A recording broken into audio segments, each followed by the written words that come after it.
Hello, ladies and gentlemen. Welcome back to Under Construction. This week, hold on, sync. Oh, that's not a good sync at all. That's not a good sync at all because it takes a minute to do anything. So it'll actually be early. Let's try this. Sync. And I even said sync before. Neither of those were good. Neither of those were good at all. Actually, that was pretty bad. I don't think those will help me at all. I'll just sort of have to gauge it based on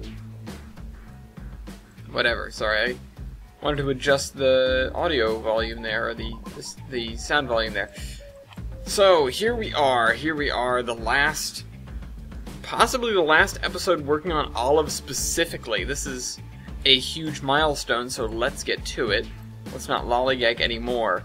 My biggest problem right now regarding finishing Olive is actually one of commodities, because so many of the best commodities that I could use, including like trailer on flat car, canvas covered loads, which is something that I want to use for the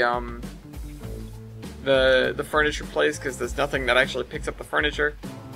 I've searched around for a freight car that'll pick it up, but it doesn't happen.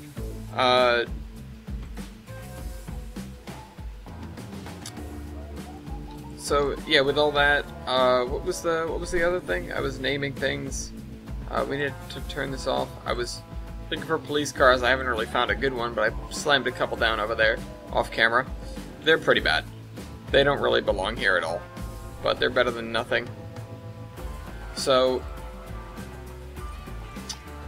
anyways, with that in mind, with the idea that this is the last episode of mostly Olive in mind, we've got to think about what we're gonna do for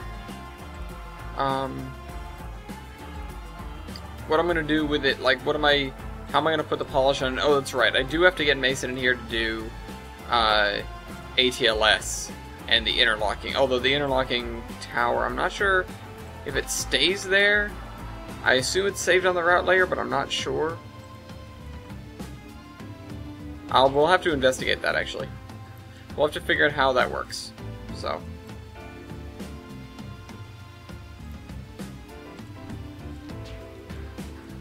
yeah, the biggest problem I'm having right now is with commodities. And the thing is, I would like to keep this stuff that's all in the DLS, but the biggest problem is I found the best stuff, or the best stuff for this map is in the Avery Drexel route. And that is technically on the DLS, but you have to buy it. Now, I don't know if I don't know what I've been told, but uranium ore is worth more than gold. But I am tempted. I don't know how much it is, but I might buy it and use the assets from it, which is a problem for everyone that doesn't have the Avery Drexel route. I know a lot of people who do have it, but I know a lot of people who don't have it. And that would mean that there's basically a cost to using this route at all, or else it'll be missing some commodities, etc., etc. That's not something I really want to have happen. But I don't know what else to do, especially when there really isn't anything. There isn't anything. Let's bring this forward a little bit. That can substitute that I've found yet. You know, for example, with the trailer on flat car, and again the canvas covered load and stuff. This is stuff that's specific to the Avery Drexel route, and I would love it. I would love to use it, and I still might. I don't know how much Avery Drexel is, but I still might use it. For now, I'm going to try to keep away from that stuff. I need to see what I have in terms of assets that this map uses that are, quote, installed _ payware, because that's stuff from other routes. Actually, let me bring that up right now. Let me go to Tolbrand, and then this route we've got right now. Come on now. Come on, work with me. Oh, because it's searching all of the stuff. Just installed, please. Just installed stuff. Oh, we're gonna tear out this here.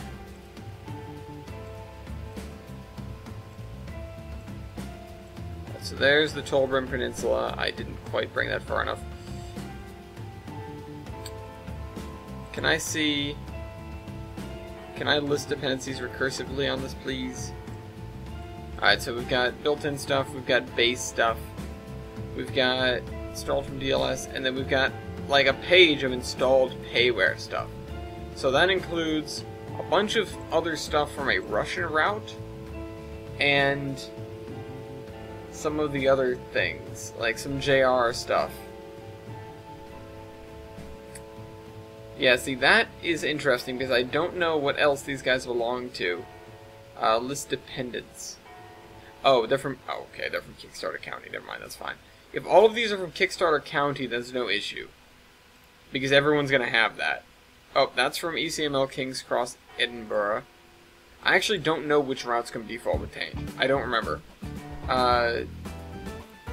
That's from the Hinton Division. I think everyone has that. List dependents. I didn't buy any extra routes, so that's on Kickstarter County. List as... No, not list asset versions. List dependents. King's Cross, Edinburgh.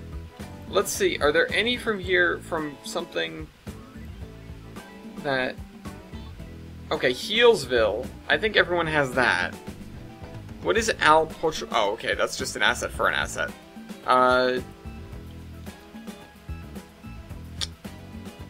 Kickstarter County, Healesville, ECML, and CNO. I want everyone with Tane to, real quick, just post down in the comments if you have all those routes, because I just want to make sure that everyone does. Because then I don't have to worry about any of the installed payware stuff. There are 3 things that are modified, apparently, and 1 thing that's open for edit, which is a little bit weird. Oh, probably because I'm doing something with it. And I'll have to go back before I try to upload that and make sure that it's still usable just fine.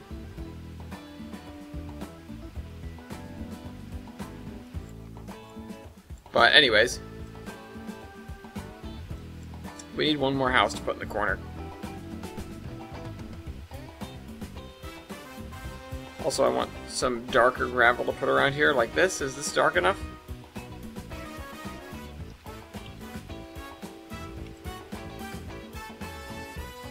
Now, somebody asked me, and this is the only comment so far.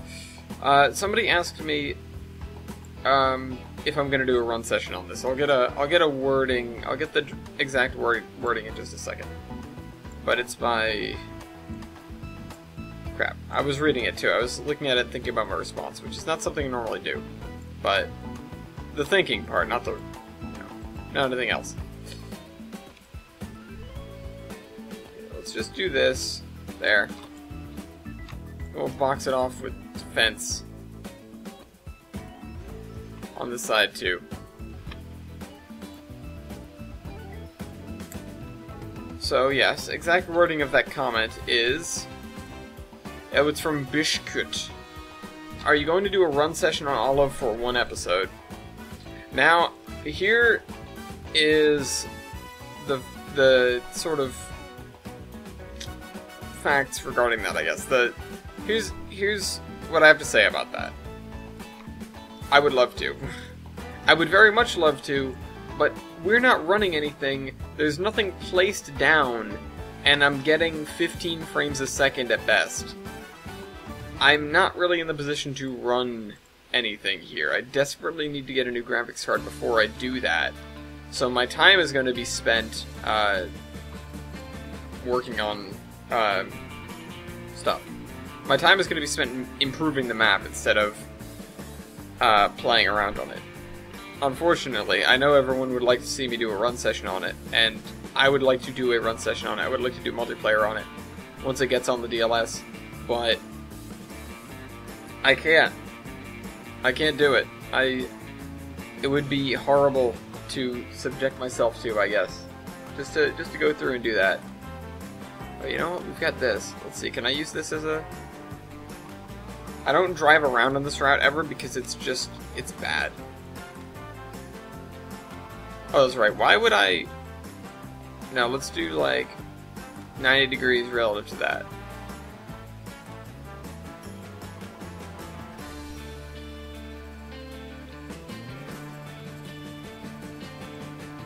I don't like this. Let's turn the scale way down. Oops, I just spun it again.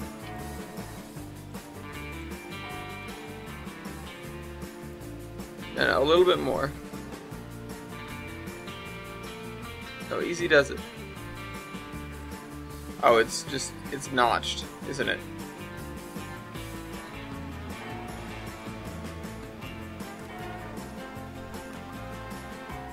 This is when the 5-meter grid would come in handy. I know Mason's over there saying, 5-meter grid. I know, just right as I do this. I'm sure he's there. I can feel him. Yeah, we're not going to use that. As much as I would like to, it's cool, but I'm not doing it.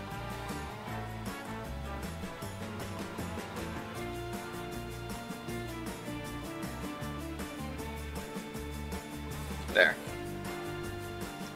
Get a very fine gravel. So we're going to grab some more road. In this case, we're going to have a no sidewalk road right here. We're going to move this up slightly. Come on, move up. A little bit more. There. This needs to be a straight line. Nope, that didn't connect. To there. Okay, so there goes that. We have some stuff over here now.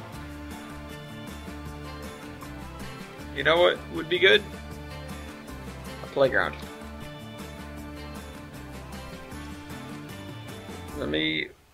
Where's the, like, dirty sand texture that I had before? I used it for a playground once. Right here. Actually, this is more like dirt. I've had playgrounds that are lined with mulch. So I guess that's fine. You probably got the mulch from right there.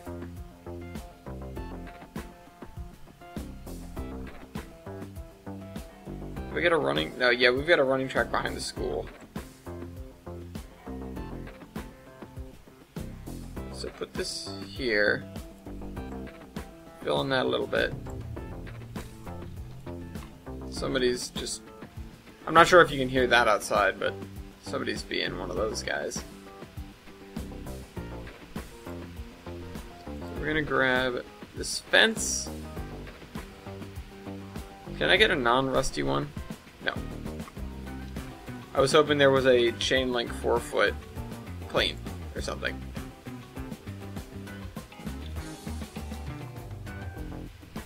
Maybe there is and it's on the DLS. But yeah, so I need more commodities. I need more things to play with. What I might do is every commodity that I haven't found a vehicle for yet, what I'll do is I'll just change it to something simple like general goods. I hate general goods.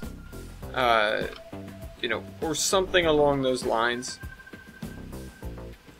And just sort of leave it like that until it's clear that I can change it to something else without any issues.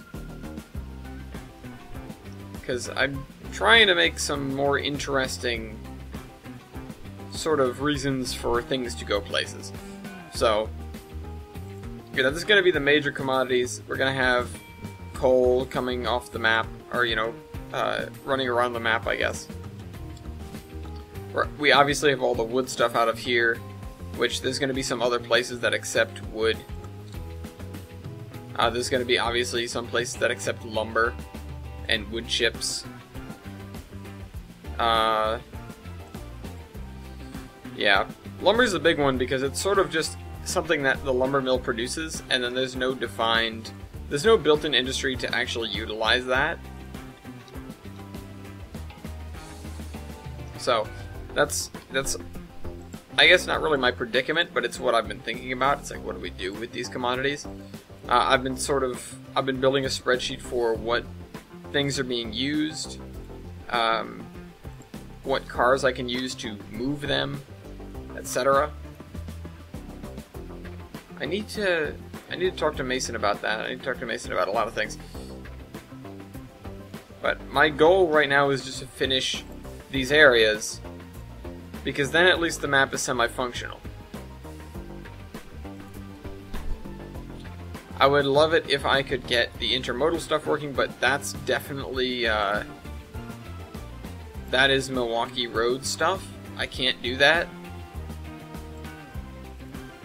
Unless I find something else in the 50s that would handle that, and I don't know of anything else. If you guys know of anything, please tell me.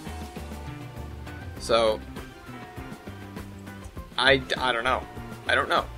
I'm thinking about it, and I'm trying to figure something out, but I don't, obviously I don't have encyclopedic knowledge of all of the assets that are on the download station, so I'm just coming up short, which sucks.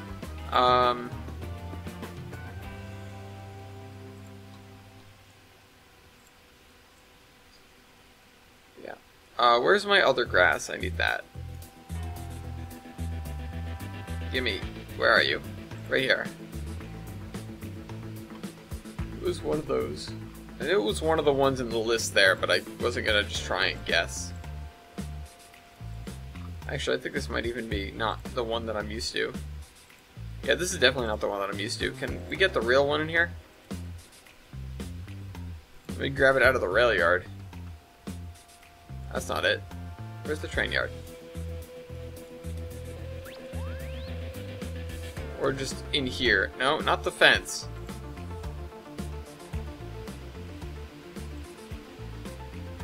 There.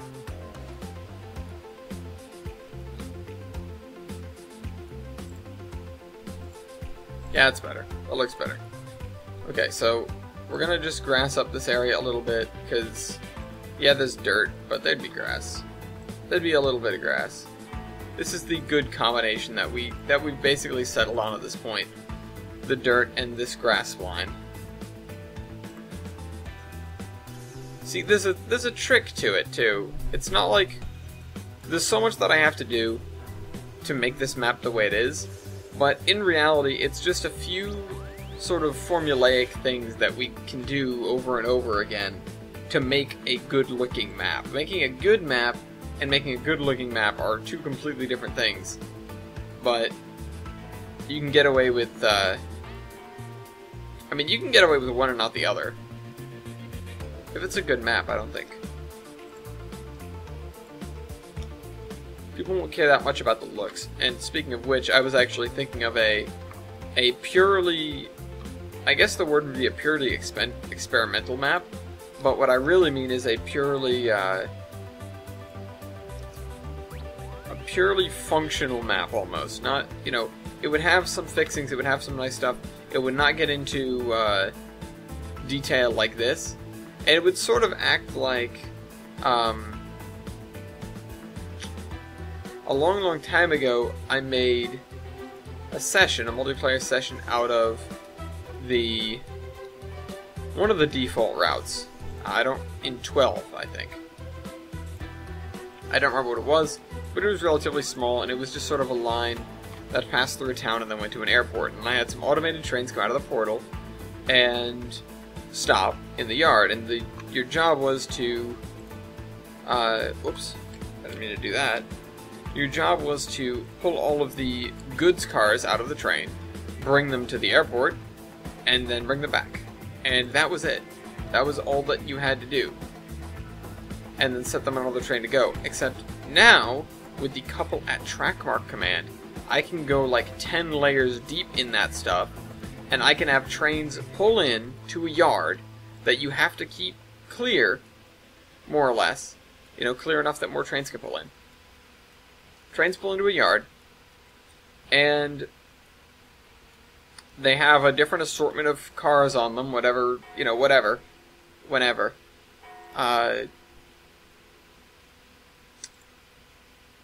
And they just stop, and the engines pop off when they run to an engine house. Or the engines pop off and they grab cars on a different track and leave, actually. That would be the more accurate thing. So they pull into a predetermined track, they drive to a different spot and pick up some other cars. And I might test this if we have a little bit more time at the end of the episode. We'll go back to the test world, and I'll show you what I've accomplished, or at least explain it to you, because it could take a while to actually show. Oh, hell. 5-meter grid, I know.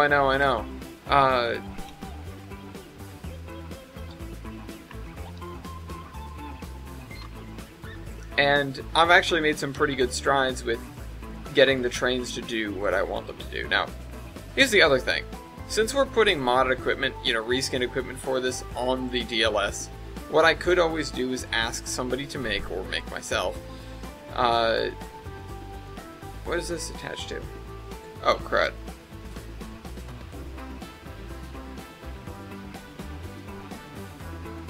Oh, that's you. Let's move that. No.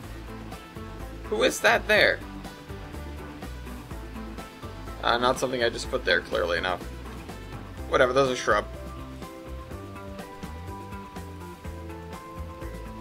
Anyways. Yeah, so you as the player of the session, you have to take the train cars out, sort them, and then either run them through some industries, or just put them back together properly, and then send them out. And I don't really know how I would organize that necessarily. Where is... Okay, right, I need to continue with the driveways. Yeah, I don't really know how I would organize that, or I have some ideas as to how I would do it. But it's like, okay, do I make it like certain cars? Whoops, that's the wrong kind of thing. Do I make it certain types of cars? Do I make it certain railroads that have to be sent in different directions as well? How do I divvy it up? And obviously, there's no way to verify that you've done it right, or done it wrong, I don't think. There might be, but that would be in the type of session stuff that I am deeply unfamiliar with, and typically tend to avoid, because I just like to make sessions where everything will run, and then you fiddle with things if you want to. Sort of like the old, I had a map a long time ago, and I made like 1 or 2 episodes of the zombie train in it, right when the zombie train started, because we lost, or right when the zombie train started, or right after, because we lost Geiger Mountains. And so I decided to go dig around on there, a map that I had made, while we sort of figured out what we were going to do next. And what we were going to do next was the Tamara's Vale and Anaconda Railway, but also Leibel was right about those cement trucks, I just realized. Anyways.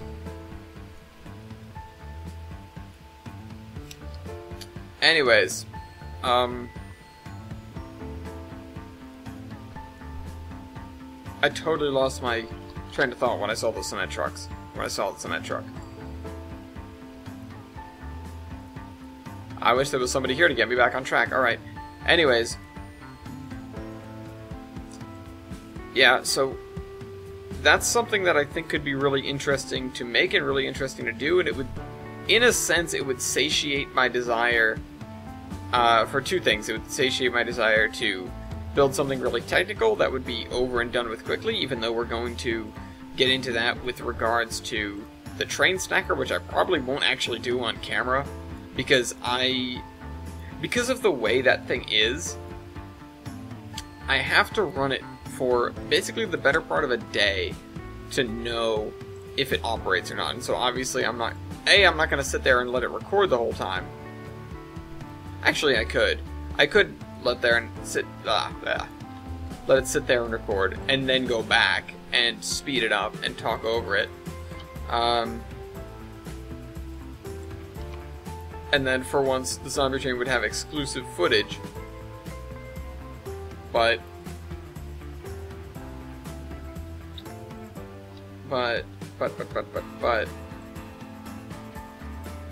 then something else.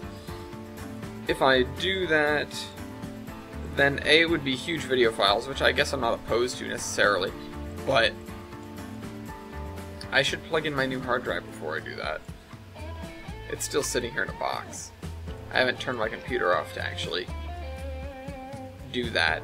Anyways, this is going to be something that gets moved over to the new hard drive, by the way. Tane will and a couple of other things that annoy me in the fact that they don't load that quickly. Oop, bye-bye. Come here, you. We need this. Then grab this again. But yeah, that's what I'm thinking of. That's what I'm thinking about. Just that sort of concept map that could be really fun. You know, it's something I should do it as like a challenge. It's like, can I build this in an hour, or, you know, something. And I mean, the bonus is I could have the trains come in all empty. I could have them come in all empty so I don't have to worry about loading via portal and stuff like that. And then just have the user load them. There would have to be some other kind of constraint, like you have to load well enough. I wouldn't really know. That hasn't struck me yet. But also, that wouldn't necessarily make sense, because you can't predict or control what comes out of the portals. So, if you need to offload like coal or something, and the coal trains aren't coming out of the portal, then, you know, you're screwed at that point. But I am thinking about it, and it should be fairly simple. The most complicated thing would be the yard itself, or the track arrangement.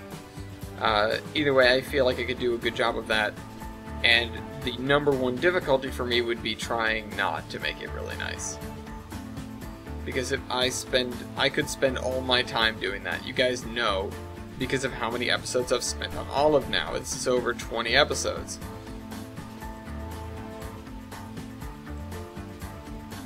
Alright. Oops, that's the wrong way for once. I've been getting good at that, but apparently not good enough. Alright, so that's driveways for almost all the houses. This guy doesn't have a driveway. Does this guy have a...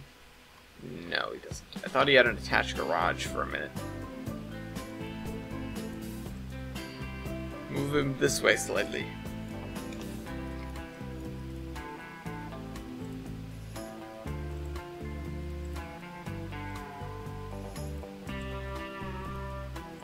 Get rid of that.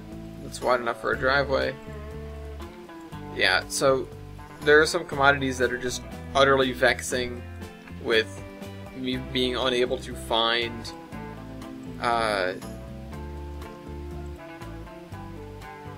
something that will carry them, like the furniture. Even the JR stuff doesn't want to do it. And the JR stuff will pick up anything, I swear to God.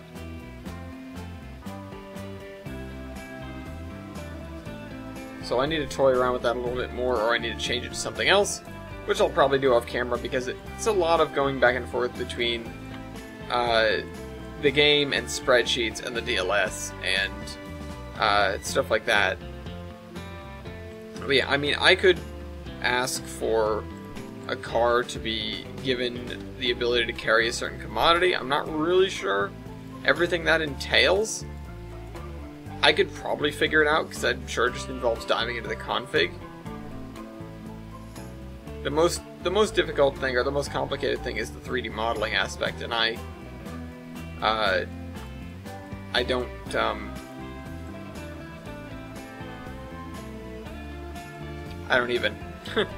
I don't really do 3D modeling, at all. I've done it in the past a little bit, but it's been a very long time, and I don't have the programs that I would otherwise use. Basically, I don't have anything for it. I don't have the tools, or the time, or the talent. Maybe I have a little bit more of the time these days, but that might come to an end soon, as school ramps up a little bit more. Either way, I don't know. I'm biding my time, and I'm working on Olive, and when Olive is done, it's going to go up on the DLS, and then we'll figure out what I'm going to do next. And I was throwing back and forth in my head the idea of, just like in the old TV and ARR days, putting it to a vote of, well, what would you guys like to see me do? I don't want to do that, because there are two options here, other than the, whoops, just to take a break and do this. other than the staging yard here that I'm going to be working on my own time, off camera probably, except for a little bit. Except for until I have it absolutely down. In that case, it'll be a lot simpler, I guess. Because there are two directions we can go from here. There's along the coast on the Gilson Eastern, or there's up the mountains on the Volga Mountains Railroad. I don't want to go up the mountains yet. I do... The thing is, I can go the, I don't know, 30 or 40 miles to Bellington, or the 15 or 20 miles to Mason Valley, or the Mason Valley Junction. And that's what I would prefer to do, because it's a nice running area, and it's along the coast, and it's not going to be too strenuous to do, unlike Olive. And the other one is up the mountains.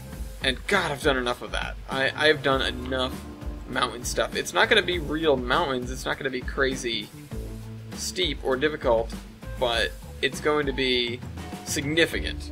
It's going to be Appalachian, so there will probably be some site visits in mind for me to go out and look at like the area around Mount Greylock and stuff like that. But it's not going to be crazy. It's not going to be the mountain range on the Tamaros Isthmus. It was actually an isthmus, by the way. There was water on both sides. I always like these fun geologic formations. I just can't do it. I can't do an interior thing. That's why I was talking about doing like a Cape Cod ripoff last time. It's so interesting to be running down, run a train down a peninsula where, you start off not being able to see the ocean, and then slowly it becomes like you're on a little spit/causeway.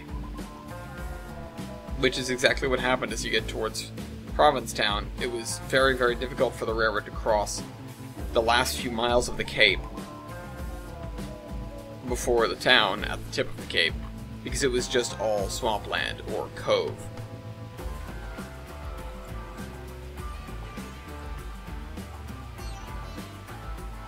Is that a bay or a sound there? Is it Cape Cod Bay? Like inside Cape Cod, like inside the hook. I don't think I've ever known. Maybe I did at one point. Alright, I don't want to lose too much time. We're already half an hour in. Like, I don't want to waste too much time doing things that aren't finishing this. And I've done a pretty good job of not getting distracted so far. The other thing is, once this is released, I want people to check it out. Obviously, I don't think I have to tell people to do that. But I want people to go and check it out and comment on it and say what's broken, what can be adjusted, what you think needs to be changed. Or not changed, more like what did I miss? Change is good too, but I'm not going to make any major drastic changes to things like track arrangement, stuff like that. I tried to be very generous with stuff like sidings, and I feel like the yard is a good size. Signals we need to think about, which is something we should do this episode, or next episode when we do all the technical stuff, which I guess it's going to have to be next episode, so I'll try to line Mason up for that. Mason, I'm sure you're going to watch this video at some point, so come talk to me. And hopefully you're feeling better next week. But, yeah, that's sort of what I'm thinking of. I'm either going to get to the technical stuff today, and if I do, it's going to be just signals and the interlocking tower. And if I don't, it's going to be all next week. And then ideally I'll be done by then and I'll be able to release this. And I'll just sort of leave the portals as is. Olive is, of course, incomplete, so it's designed to be... I'm not going to go out of my way necessarily to build the staging yard right now, or even on, even on one end, if not two. It'll be just a run this area thing, and I'm not going to stock the yard or anything either. I don't feel like going into that much detail right now. Once I have the Gilson Eastern completed, I'll worry a little bit more about that.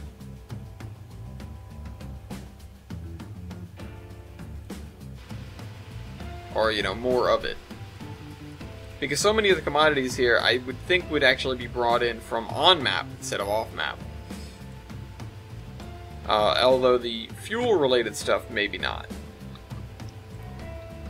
I know at least there's nothing that produces crude on-map, so...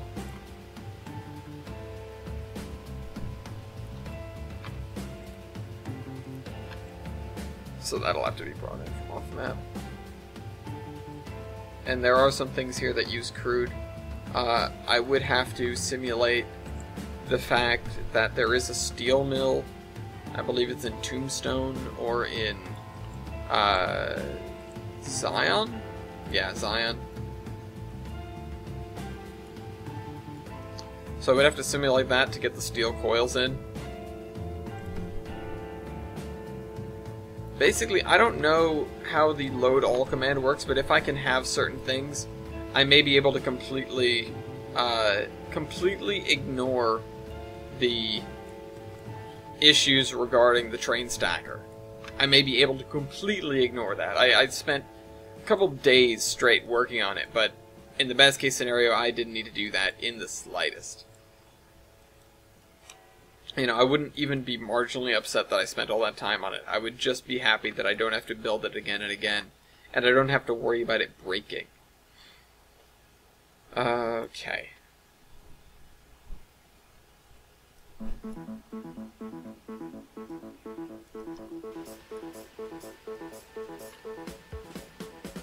Here's the thing with these houses.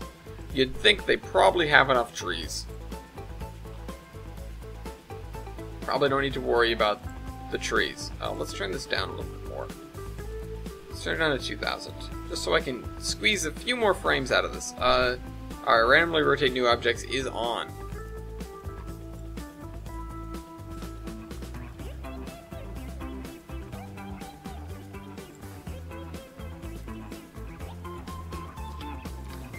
See, I need to bring the sort of... It's an aspen tree. You can tell because of the way it is. Bradford pear? Let's put a pear tree right here.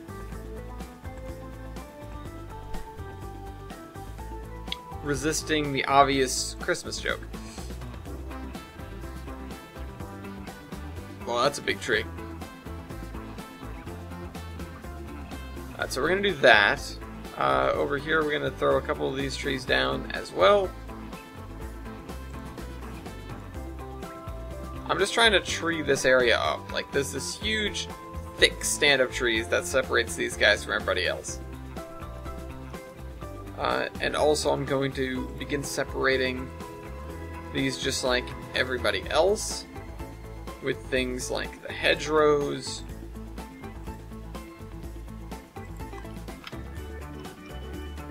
Hedgerows work. Fences. I think this guy's gonna get a fence too, just because. Now, one of the wooden fences. You. Timber fence.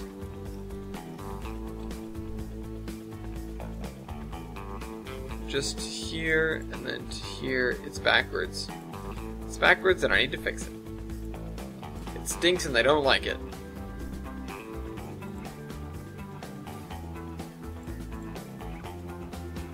Actually, I would figure this would actually be farther back. Like, here. Because, obviously that's...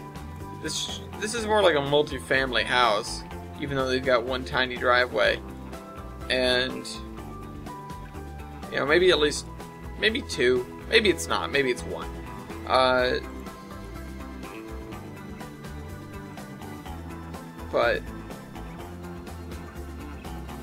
But I put that the wrong way again. No, not that. Get rid of it. Just make it go away. But obviously if that's happening, land is kind of at a premium, and so you would have this happening instead of a large yard surrounding it. These guys seem like the guys that would have the other kind of wooden fence. The poles... there.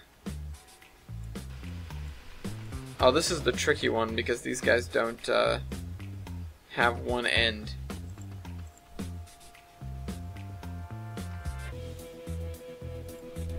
This is some DIY guy's handiwork too, I'll betcha.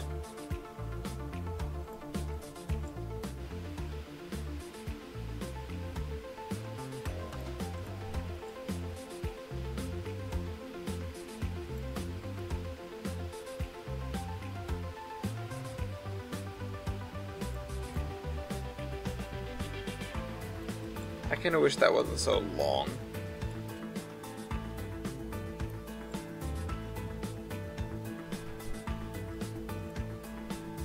The other thing I could have put if I really cared about detail, I think I mentioned this before, is mailboxes.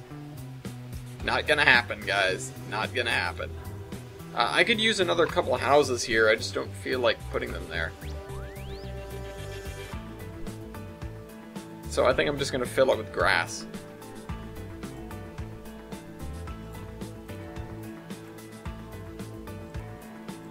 Maybe a couple trees.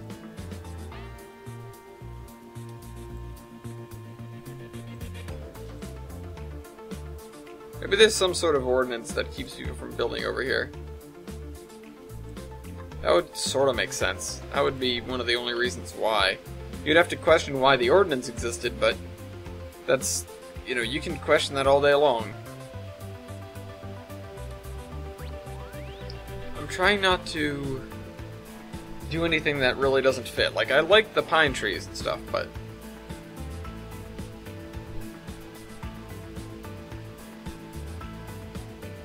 also I'm trying to drink water and not lose my mind over here while I'm doing this. Treehouse! You'd realize the people who made this are just as excited about it as the people who would get to play in it. The people that made this only modeled this because they never had a treehouse and they were sad. Also, I guess live oaks don't care about the fall at all. These guys are little sometimes. Also, I'm still instinctively spinning them around after I place them, even though I know that it randomly does it. Whoops. That guy's dead. Madagascan baobab. Now let's pass on that. What a maple shrub. Oh, we've got a little red maple shrub. I love it. Let's put this on the edge here. Let's just put a bunch of maple shrubs. And then can we get a maple dark? There we go. Yes. These are some tall trees, man. You start to lose scale when you do this. Just in general, like, I don't think about how big these houses are, how big any of that is. You know, if we were able to walk around at person level, which we can, there's a command to do it, I just don't know it.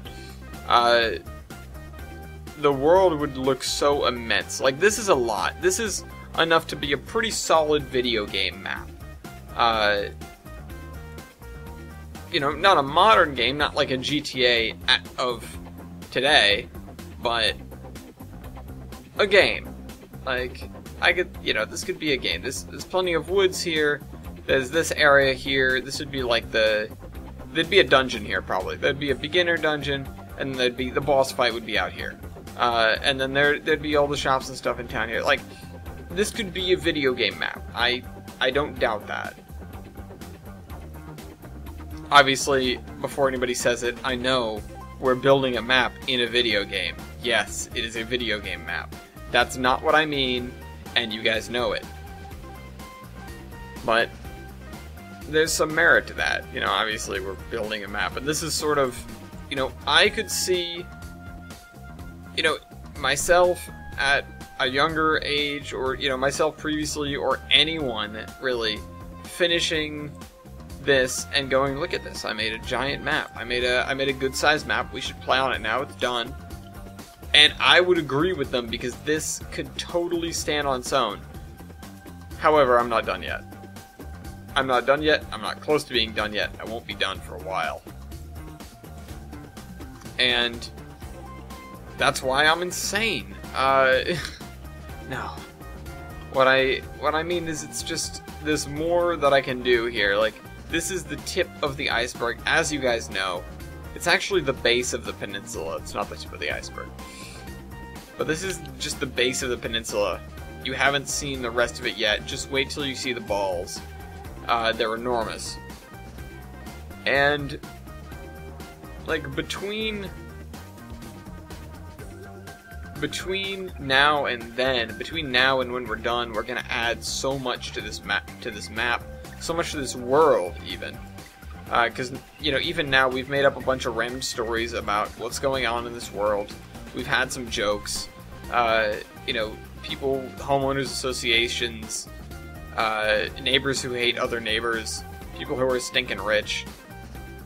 You know, whatever we felt like making up, we've done that. We've done it.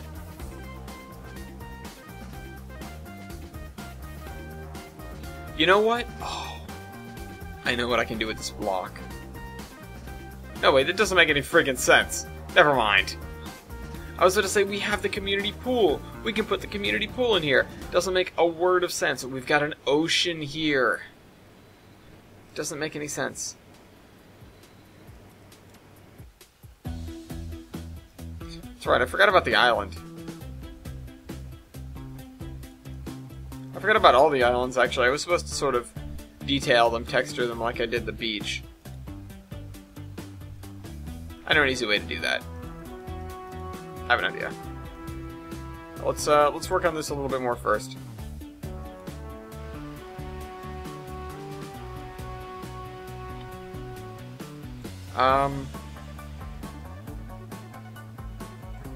We need more trees.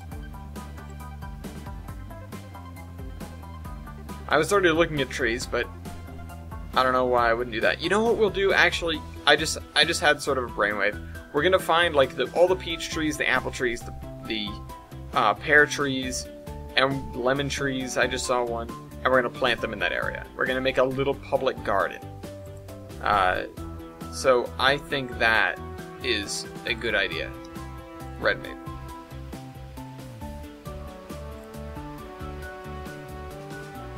Let's put some red maples along the side here. And some red oaks. Or birch trees, that works too. It's not what I wanted to click on, but I guess that's what we're using.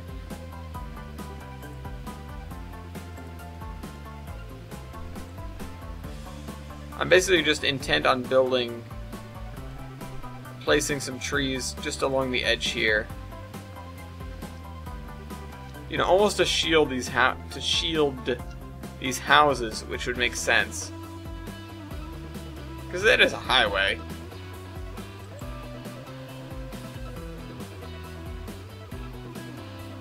I recall finding other pedestrian bridges and being like, oh, these would be better than the ones that I used to make my ghetto bridge thing. I don't remember what they were. I thought I clicked on a birch tree. Let's use what does a river bridge look like in the winter? It looks very yellow. I like it. I like that color.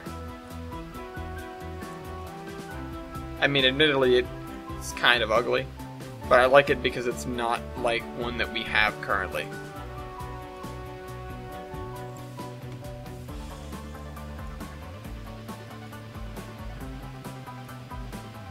You know, it's not... This is orange. What tree is this? Oh, it's a sugar maple. Ooh, that's nice.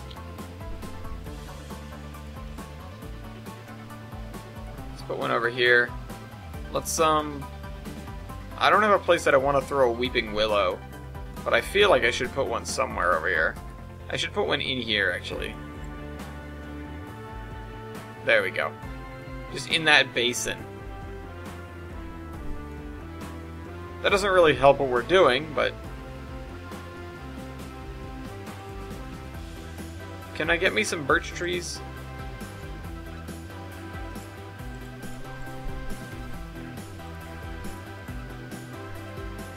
There we go.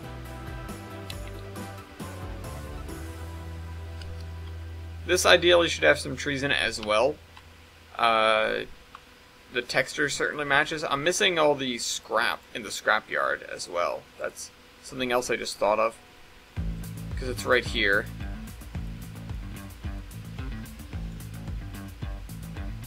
This right here. It's like, I don't know what I'd put in here necessarily. Scrap, I guess.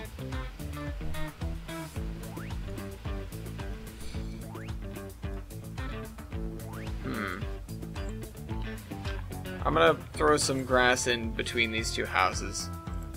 Not really anything special, just grass. Oh, whoops, I forgot to hold shift.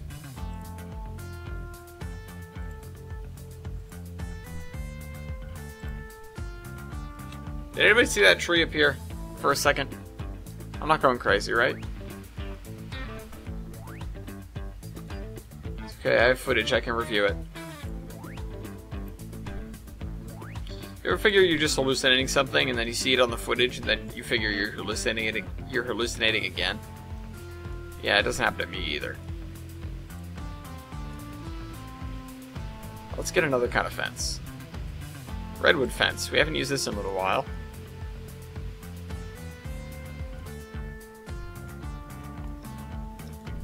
Put it around this guy's house. Why not? Oh, no, wrong way.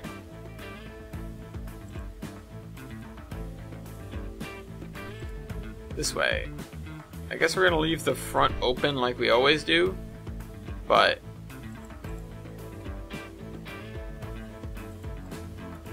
hypothetically, this area should have more grass in it because it's not, you know, who's gonna mow it? That's really the thing we've got to be thinking about when we're blocking off these houses in a relatively low density area with nothing around, with nobody living in a good number of spaces. We've got to think about, okay, well, who would mow this grass? If the answer is nobody, then it can't be left as short grass. You have to put the taller grass in there. You know, it's only what makes sense. Nobody's gonna mow it, it's gonna grow.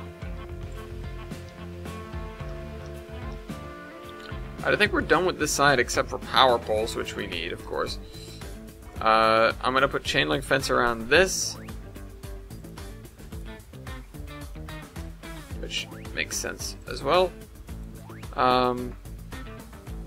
If I had a gate, I would put it in the fence, but we'll just leave the way in the back here.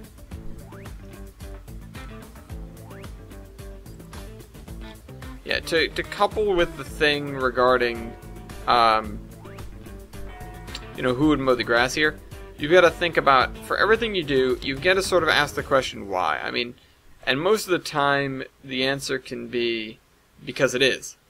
But when you say why, like, why is this building here? You know, what is this building? And it's, oh, well, it's a substation. It's, you know, it provides power for whatever.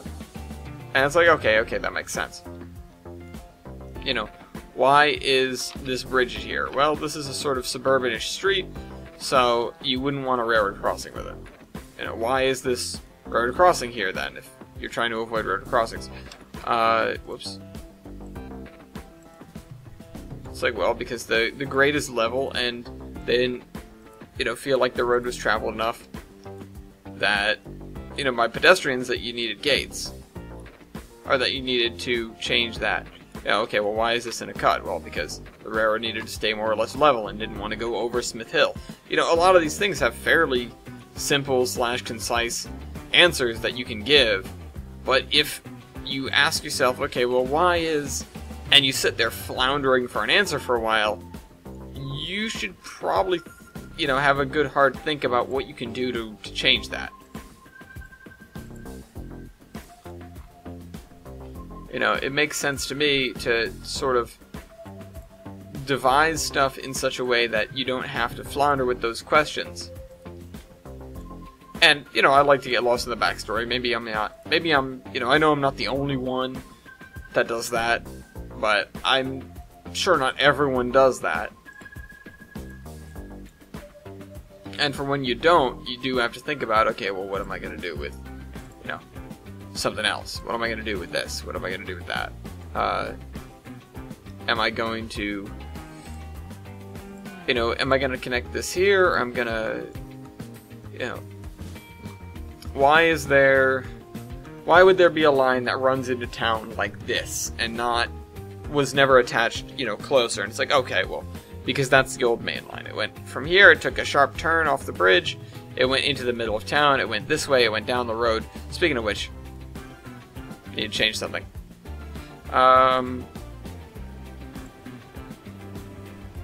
Rail. No, not tail. Rail. Only track. Lightly rusted bridgewood track. No.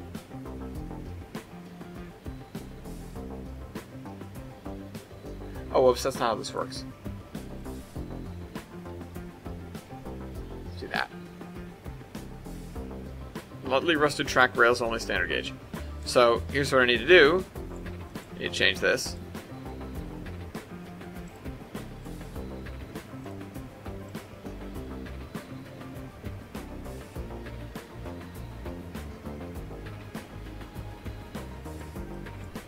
Because it doesn't really make any sense to have it like this, to have the rails in the ground to be shiny. I also don't want to delete the power lines. And we do need to change the elevation of the rails slightly once again.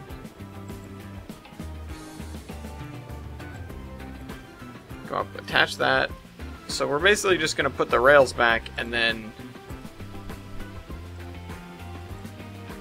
lower them all slightly. So we have that sort of effect of some of it's buried, some of it's not.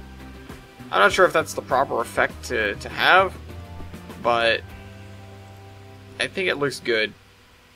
I think it looks okay.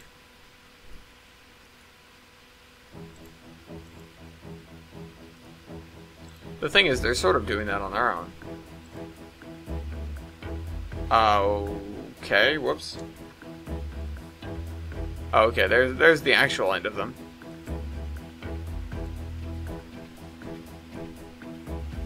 So I might not have to change that after all.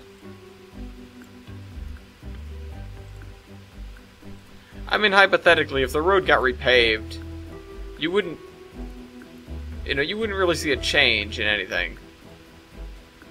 And so I remember, yeah, I stopped it at this intersection here. Because new pavement or whatever. So let's see, is part of it underground? Because if part of it is underground, then that's fine. Yeah, okay, so it goes under the intersection. That actually makes a lot of sense. And then, yeah, you know what, we'll just leave it. It's fine. I don't feel like fiddling with the height on that too much.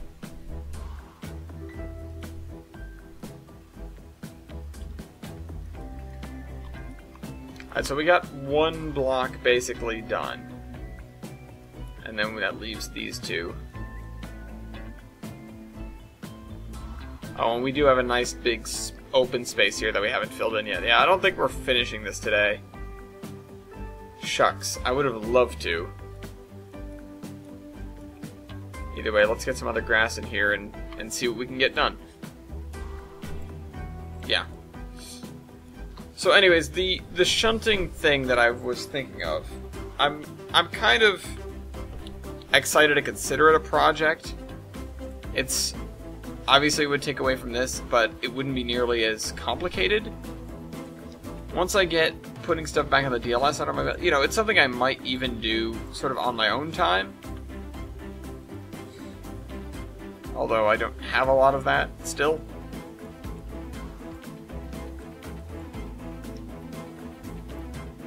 But I don't know. I'll think harder about it. What would you guys think if I did something like that, where you basically were presented with a continuous switching puzzle? You had to get, you were playing Yard Master. You played Yard. That's what it is. You're playing Yard Master. You're playing Yard Switcher. It's your job to sort out the trains that come in and prep the trains that leave. You know, and you could tweak it. You could change the frequency that trains come for, you know, for quicker or slower, whatever. Quicker would obviously make it more difficult.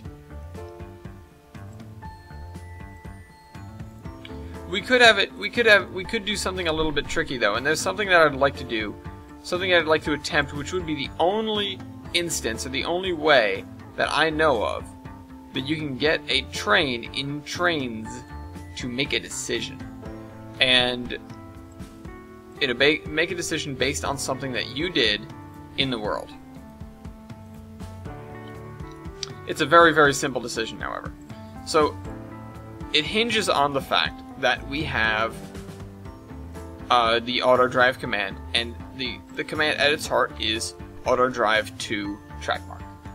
Or, you know, auto drive, which is just auto drive with a period, as in you're going to keep driving in this direction forever, or auto drive to track mark.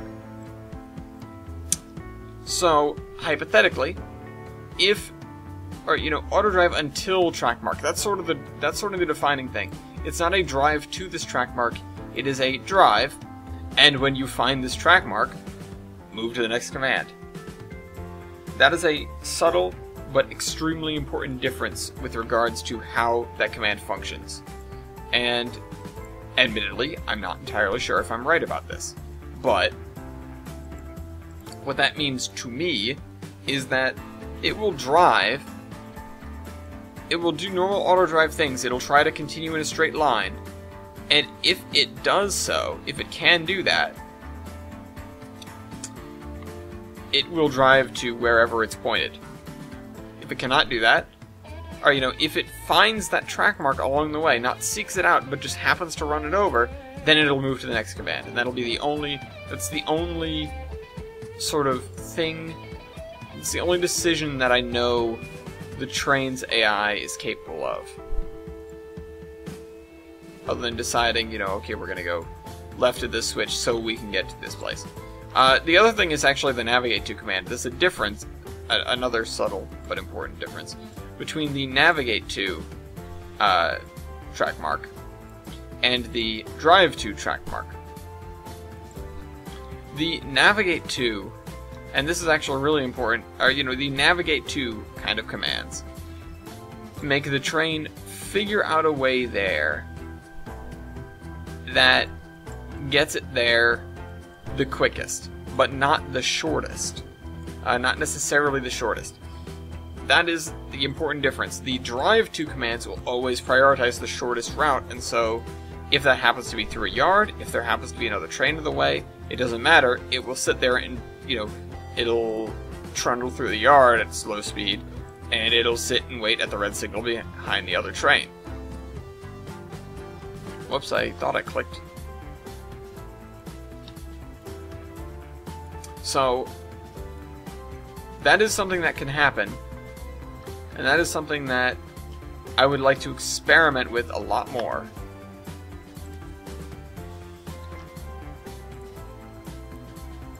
Every time I look around, I find new areas that need grass that haven't been properly scenic yet. There is even another major area that we have to go to. Yeah, no, I got a little bit overzealous with talking about how this, might be the last week before the technical stuff, so Mason, I might have to rescind my thing where I said, hey, work stuff out with me, because I don't know if I'm going to be ready for next week to do that. I'd like to do that sort of the last thing. But for now, I'm going to spend my time working on the stuff that needs to get done. Oh, can I just place grass right under this? No, I can't. Damn it. I can place it under the stands. I can't place it under the track. Comes up through the track.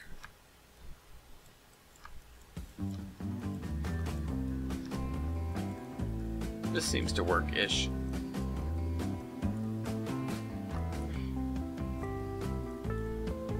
Oh, that's right, we broke the Burma Shave signs. We need to fix that as well, but let me do the other grass thing while it's on my mind. So that's on this side of, yeah, the track up here.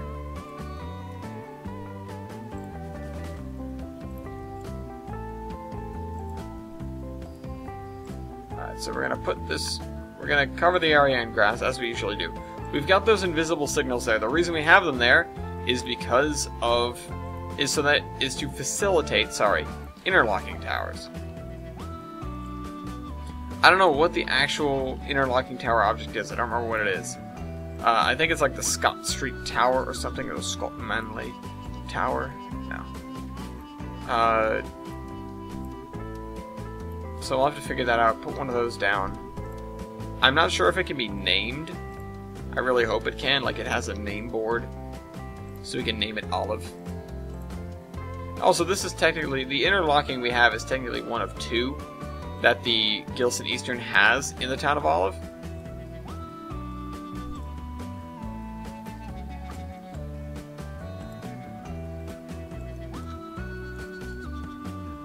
The other one is outside. The other one is, this is the north interlocking, because we're at the north end of the map.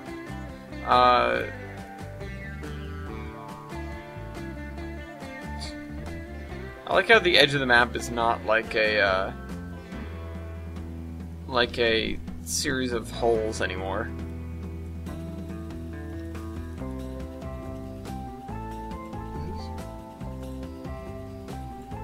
The highway doesn't have the right grass on the sides of it either. That's another issue.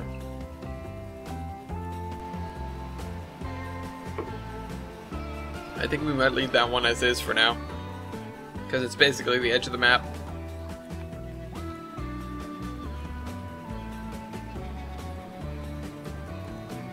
Let's fill this area in.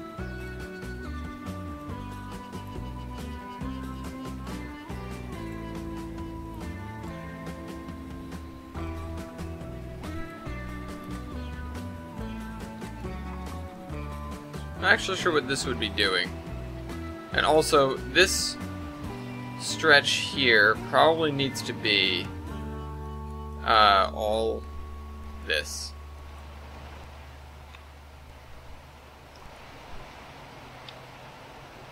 Which makes sense, so that the trucks can drive over it.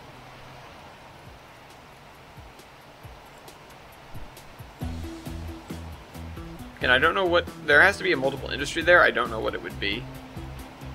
Again, probably general goods or something.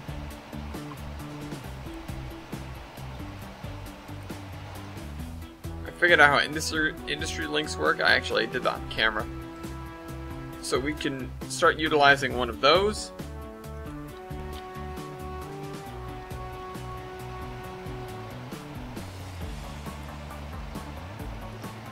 That works.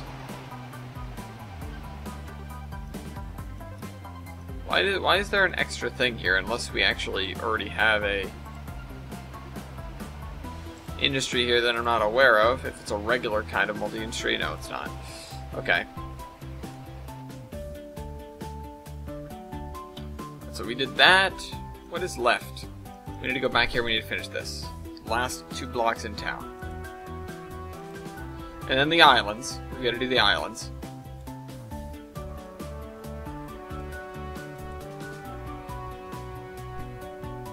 This guy is just gonna have a privacy fence that runs down between the driveways.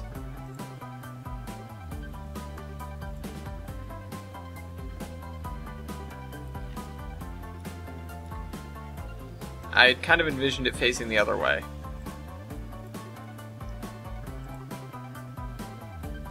Which is fine, because I'm the one who's making the map, so...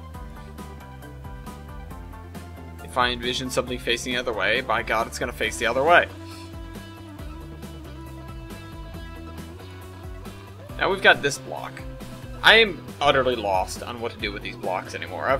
My energies have been spent when it comes to building blocked houses, or, you know, areas with houses that have blocks. I'm completely, I don't know what to do anymore.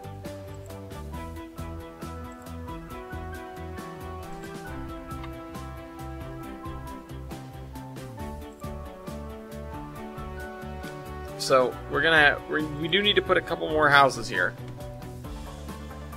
I think I already put this one down, like, right over there. Whatever, I don't care. I've reached that point, guys. I have reached that point. I don't care. I'm just going to put down identical houses. I'm going to put 5 of the same house down. Call it a day. Actually, we'll put down this one. Because it's a different color. Oh, it's not even the same exact house. I thought it was the same house, but a different color. I need to download more of the tomb houses.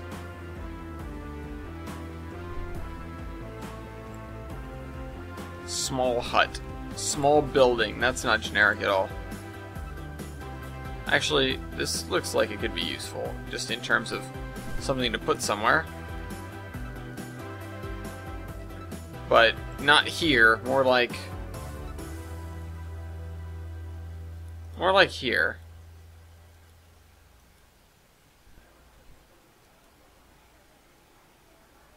Maybe not even here, maybe like in here.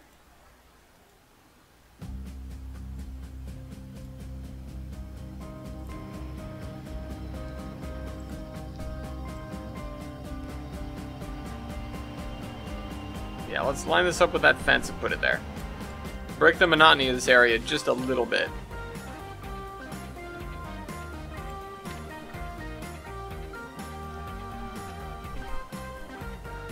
Alright, there we go. Next. Alright. Back to what we were doing, actually.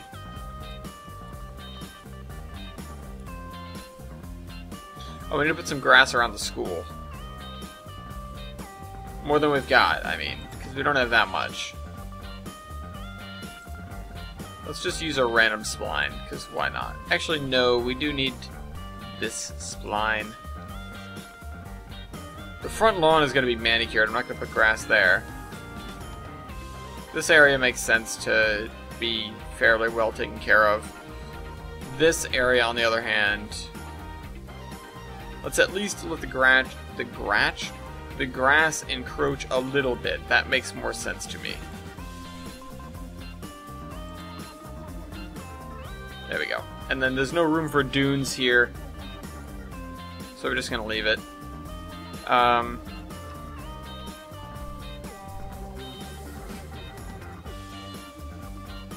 I think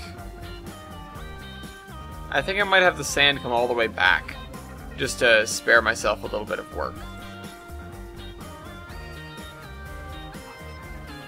I like how the sand texture is right next to the far too crystal clear water texture.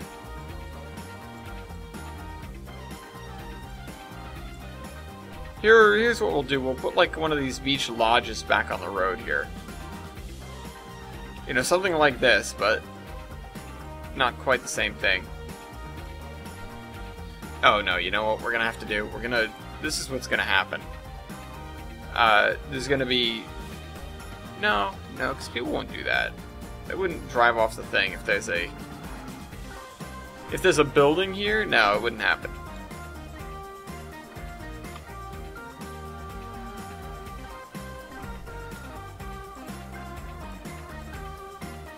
When the storm hits, these houses are all gone. I hope, you know, the owners probably know that by now, but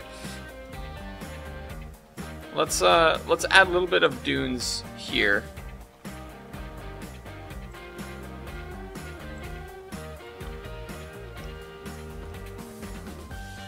Let's grab this color. I like the dunes. The dunes are sort of like a zen thing, you know? You can sit here and I could make dunes all day. That's not too green, is it? That's extremely green. Good God. Doesn't matter. Let's get the other thing. Get the grass. Let's cover this with grass. The dark tempers it a little bit, which is very nice. It actually makes it look not half bad. If I had just left it as a green pimple, it would look terrible forever.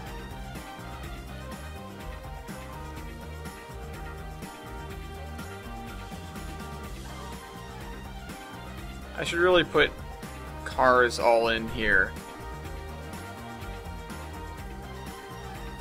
And I will a little bit. Let's do like park cars 3. Park cars 4 over there. Park cars 1A. I wish it would randomize their colors or something. It wouldn't even matter to me if they were, well, I'm sure it would be an annoyance to somebody, so I wouldn't really recommend doing it. But if they weren't the same color all the time, like they just randomized every time you logged in.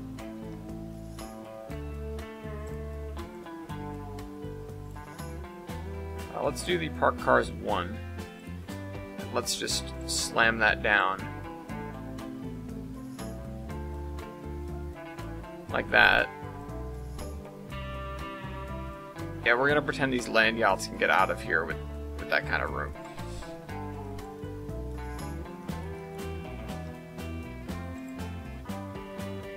This is vehicle anarchy too. This is like everyone's just parking wherever they want. People more or less form rows, but not really. I've seen this. Like, this is not that absurd. The vehicle anarchy. It happens whenever there's a parking lot without lines. There's just a dirt lot somewhere. You know, people start to sort of line up, and then you just, you know, one person parks crooked and the whole thing breaks down, and suddenly it's just mad chaos. Cats and dogs living together.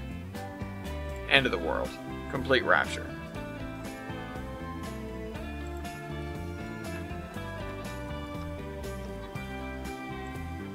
Let's do that. I'm not even going to, actually what I'll do, I'll put some dunes right in the back. Oh well, I was supposed to stick dunes in here, so turn that down a little bit, turn this up a little bit. No, that's a little bit too much, actually. That's a little bit high for a dune. That's like 10 feet high. Or, you know, 15 or something. It's as high as that guy's house. That's not really what I was gunning for.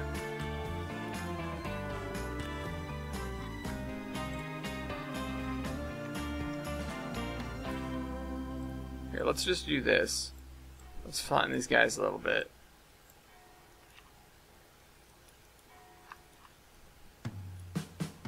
Hear the church bells, they never stop ringing. Oops. Paint grass, paint ground color. For the dunes. These would look better with the 5-meter grid, I know. I don't even remember what... That just made me think of the voices, because that was just like me talking to myself. And, I mean, this whole show was me talking to myself. But the, you know, the number 1, number 2, etc. I don't even... I'd have to go back and I'd have to figure out how I did all those voices, because obviously they were just me with a little bit of an accent, or, you know, the careful voice, or, you know, this was, I think, number 3. He was very nervous about a few things, and he would just sort of do this and that. Work on nothing in particular. There was someone who was very bombastic. There was someone who I think had a stupid New York accent, like Kurt. Kurt. That's his name. So, don't get why you're getting all in a fuss about it. It's not exactly special. Nobody else thinks it is, at least. I certainly don't go around all day saying, "Hey, look, my name's Kurt. I'm check it out. It's K-U-R-T. Yeah, that's right. Write it down. It's got value. Here, I'll sign your forehead or something." That's a little too high. That's a little bit... Whoa.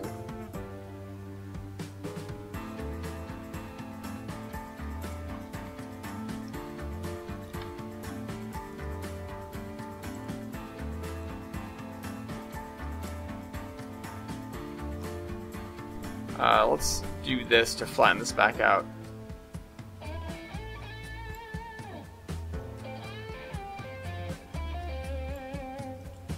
Hey, you're good looking. I'd done something else, but my wife would throw me out.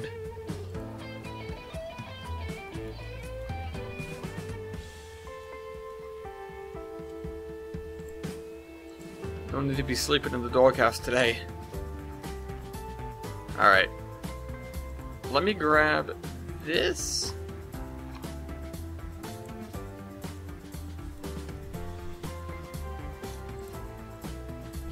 It's like the stereotype, though. You know, you get in trouble, the wife throws you in the doghouse. That's the 50s sort of stereotype. I think that's at least what it's like in my head. It's like this sort of contradictory, you know, almost you know, happy wife, happy life sort of mentality with that, and at the same time this, you know, this period of, like, I don't feel like domestic abuse was nearly as looked down upon in that time period. So it was, you know, it's sort of a double, you can look at it one way, you can look at the other. I won't say a double standard or a double entendre, certainly, but it's just two things that don't necessarily seem to line up. But there were two things that happened more or less in the same time period. At least in a sort of stereotypical, looking at the world sort of way.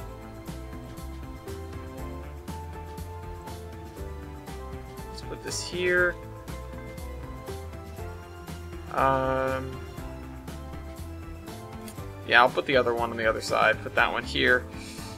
I need to make the gaps for the driveways before I try to put all the driveways down, just for the sake of not having to change the item that I'm using again and again.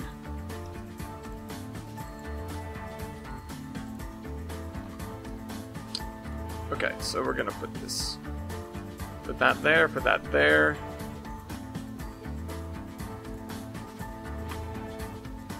You know, I could get in a few political tangents about that, but it's, you know, it's not so much about the politics of it as it is a different time period. It's, you know, there's really nothing objectively, I guess, because even morals aren't objective.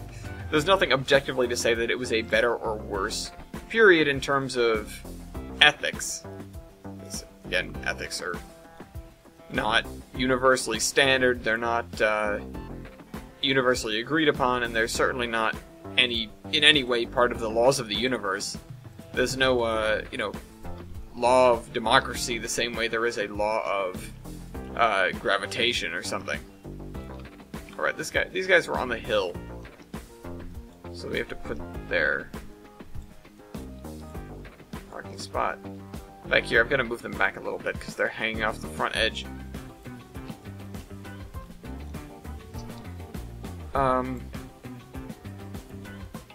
Forget what I was saying. Yeah, but about the ethics, about the sort of the way that we look at the world, the way that they looked at the world. I'm sure there are certain things that we do now that we consider completely universal, like we would never even consider to look back on. But even, you know, as recent as the U.S. founding fathers would think we're deranged. And that's, you know, and to say that it would have to be something that's not even remotely controversial today, like, I mean, like slavery. I mean, at the time of the founding of the United States, there was still a lot of debate that went on. You know, obviously we fought a war over it, you know, 70 years later. A lot of people had sort of figured it out by then, or had made their decision by then. But we hadn't yet. We had a country divided. You know, is it right or is it wrong? You know, and you know, that's something that I would assume the vast majority of people, not just in the United States and not just in the Western world, but in the world at large, would say, yeah, of course, you can't have slaves. People aren't property. You know, even the whole race issue aside. But, you know, at that point in time, would scoff, like, what's the issue with that? I feed them, I clothe them, I house them, why can't they just work for me? And, when you look at it from a slave owner's point of view, of course, there is merit there. It's just, in our, modern way of looking at the world, it's not at all okay. It's something that we've long since agreed upon. It's something that, a great many people fought against and lost their lives fighting against. Something that, is sort of necessary for the quality of living, the standard of life in a modern, developed country. It's, I don't think I need, and I feel like I'm walking a line here because I'm just trying to be, so blatantly objective, so blatantly neutral, but I don't think I need to clarify my position on slavery. I don't feel like that's something that anyone, that anyone gets in, spats about. It's, what do you think? Are you for slavery or are you against slavery? It's not the thing that you ask to case somebody. It's like, is this a good person or is this a bad person? Are they on my side or not? If somebody brings up, there's something they should be slaves. Whoa, it's what are you talking about? What's wrong with you? And I, personally think that's the right reaction.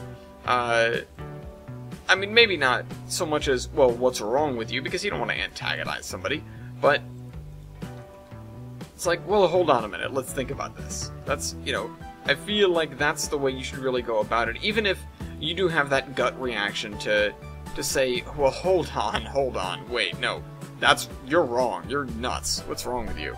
I think, if anything, our recent election cycle has proven that you can't get through to people by talking down to them, no matter what side you're on, no matter what you're talking about. I just use this fence a lot. Let's use it somewhere else. So it matters immensely the tone you use to explain something to someone, or to try to debate or argue with someone, and I mean debate in the nicest context. I mean that in the, presenting facts. Counterpoint. Not, well, you're stupid. Yeah, well, your mom's fat. You're, and the other unsavory terms that get thrown around so often these days that I'm not going to repeat, because why do I need to?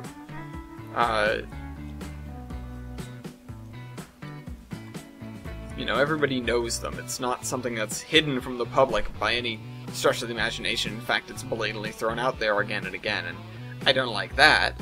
Perhaps I'm just a little bit too... a lot of people would probably use the word PC, but that's, again, another thing that gets thrown around so often at just basically whoever the person speaking doesn't like. Like, oh, you're being PC, oh, you're trying to censor me, or,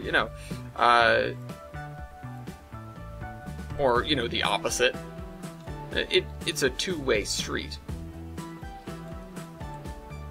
And what I mean to say is not that, well, I'm so horribly PC, I'm against this kind of free speech.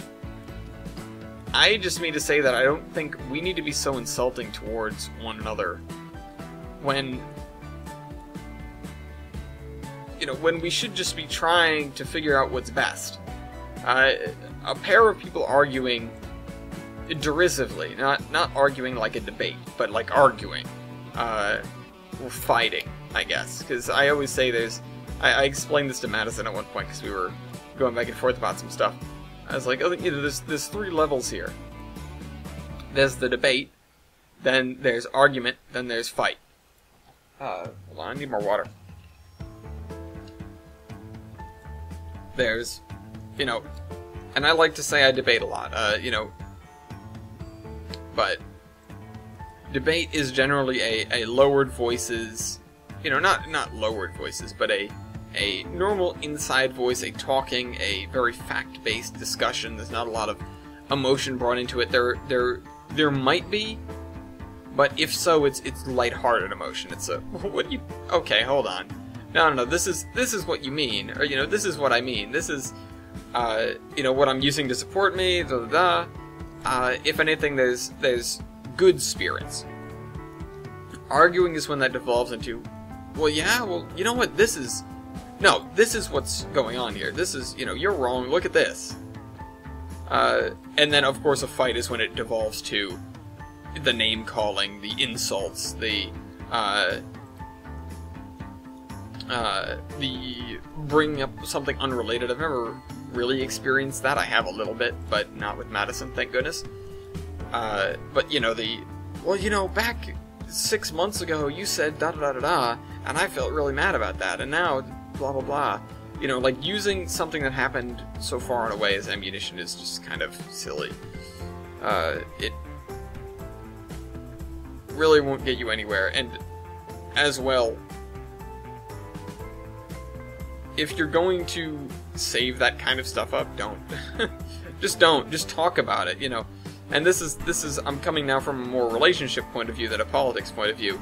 But if you're in a situation where you're displeased about something your partner has done or is doing, it's the most important thing to bring it up right away, because then it can be sort of cut off at the head and another way to say it would be nipped in the bud and solved right there. And you can hash things out, you can sort of think about it together. It's not, it's not worth bottling it all up, especially if it's, your partner, if it's the person that you're with, the person that you love, or even if it's not your girlfriend or boyfriend, if it's just your friend. It's like, well, listen, I really don't like it when you call me this, or I don't like it when you say this or do this around me. It's not, it's not censorship. It's not necessarily being too PC. It's, people get upset over a lot of things, over a lot of weird things, unrelated things. People have grievances. And as well, humans are humans. We've got emotions. We have reactions to things. Questions and answers, cause and effect. I know I'm just spewing stuff, but what I mean to say is, it's ridiculous to think sometimes that you can say whatever you want to, whoever you want, even or especially if they are your friend, and expect to walk. Expect to be. Oh, I need a dirt path here. Expect to get away with that scot-free, like without any sort of issues or questions or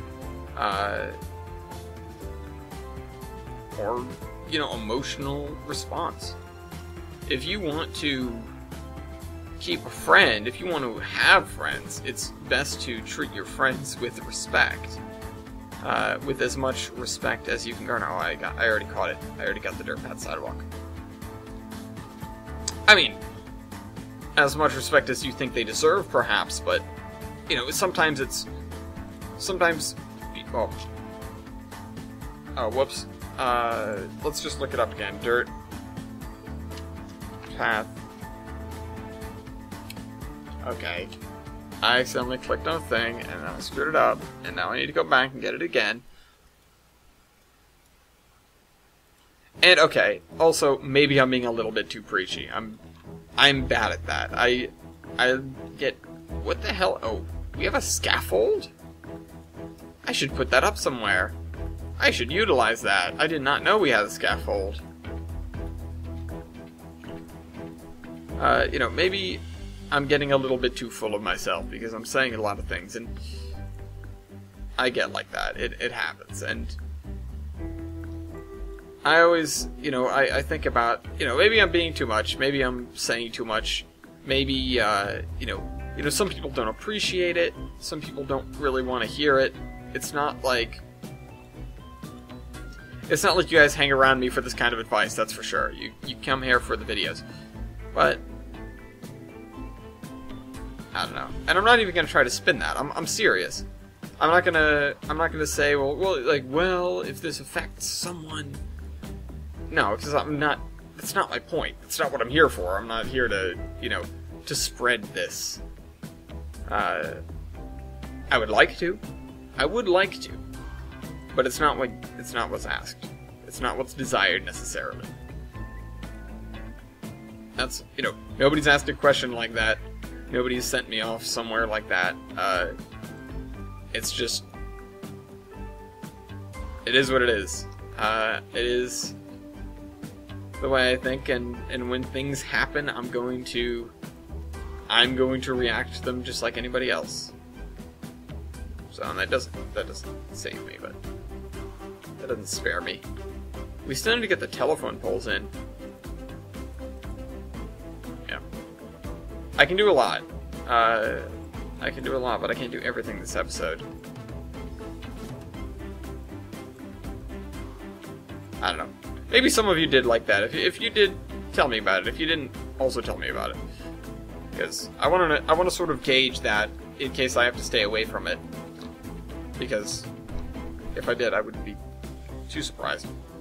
We were like, well, what are you doing? What are you talking about? This is a train show. Speaking of which, I learned 2 new things. I was tempted to save this for, oh, that's a big tree. I was tempted to save this for the podcast, but it's a little while out. I learned 2 things about Johnson. The first one is, if I am backing up around a particular curve on the New England, Berkshire, and Western, which is the one leaving Troy Station. Oh, whoops, I'm just placing a ton of trees now. Towards the bridge. The rear end of the cab will swing out and hit a tree. We have so many kinds of broadleaf trees. I love it. And hit not a tree, it'll hit a pole. Similarly, if I am backing up with an extremely heavy load, like reaching the engine's capacity, and trust me, it's hard to reach Johnson's capacity.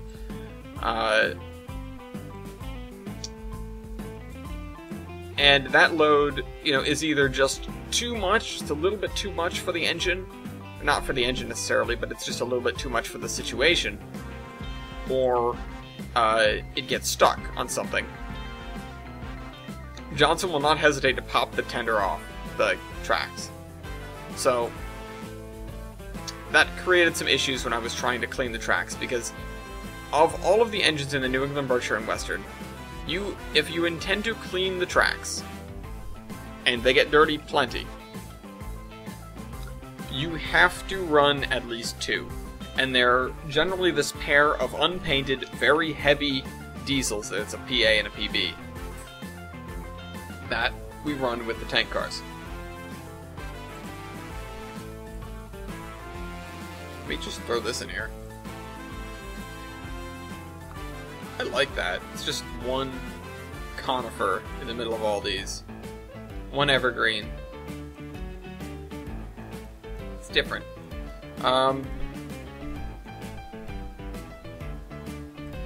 Here's what we'll do. We'll do a little fence around the back of here.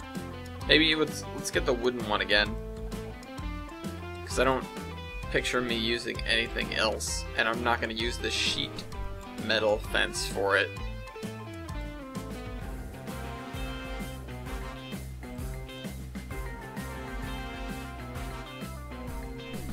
There. That looks better, I guess. Is there another fence that I'm missing that I haven't used in a while? Where's the fence store? It's over here.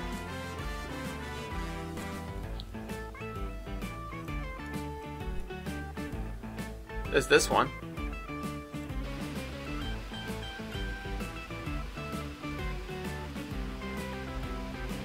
Let's put this over here. Not over here, over here.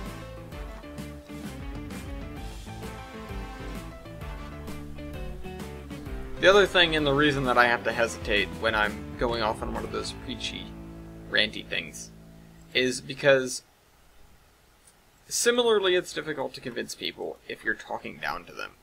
And generally, I don't mean to, and I apologize when I do, but I sometimes will act like, oh, I know what I'm talking about here. Listen, let me explain all of this to you that clearly you will not understand. At the same time, though, I'm not sure how to necessarily translate it into that. There's no exit to this house. Alright. I'm not sure how to necessarily translate that into, sort of a... This house doesn't have a door at all. Sort of a, well, here, I don't know how else to put it. Just into a sort of friendly thought, instead of one that's off-putting or directive. I'm not good at that. I haven't honed it either. I've not really... I'm going into stuff like that. I get into debates aplenty, and I like to debate, and I like to, go back and forth with someone that I disagree with, because it's really, it's really sort of interesting for me to be able to see another point of view laid out like that, because you don't normally get that otherwise. I want the cars.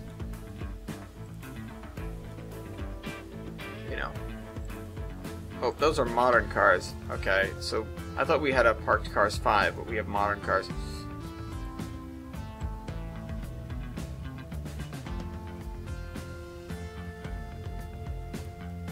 There we go. I don't know. Am I getting to be too much? Guys, like right on the sidewalk. Maybe what I should do is I should cut this parking lot in half with some grass. And by in half, I mean turn this area into a parking lot. Pave paradise. And then lower the radius as small as it'll go. That's why we have such a small radius now, it's for the 5-meter grids. I know.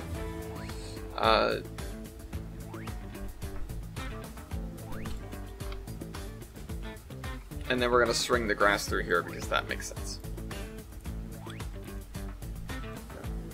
But yeah, I need to learn not to be condescending. Basically, I need to learn not to be a douche. I don't know. I'm concerned so often that I'm coming off like, what the heck is this? It's a loading dock? Tesco. I know a horse named Tesco.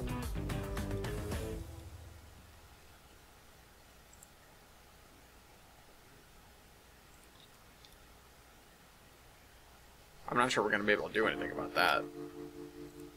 I'm definitely not planning on doing anything about that. But I don't know. I feel like so often the people... Nah, that's not right. I do work with a lot of kids. I work often with people who... With kids who I have to... who I am their tutor. I have to explain a lot to them, and so it's generally granted that it's like, okay, well, we're gonna listen, and I'm gonna explain how this works, and then we're gonna do that. And I need to not carry that over to my regular life, first of all. But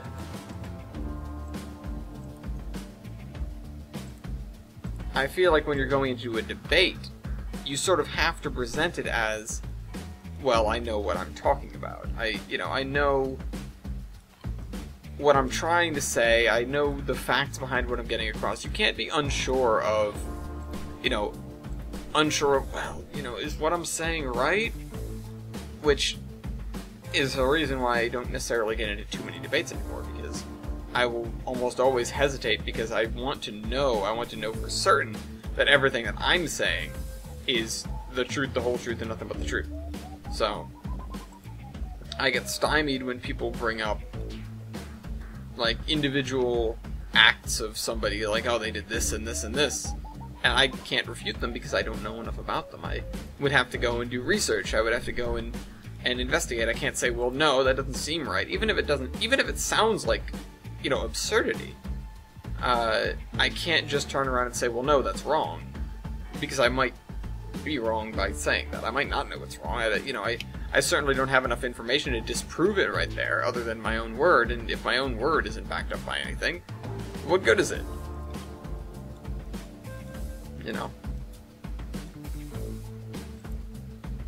So, it slows me down a little bit.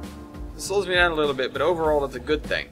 It's better to be a little bit slower, but a little bit more, correct in the long run, like literally get more things right, than it is to be rapido, but become untrustworthy because the things you say don't necessarily have merit.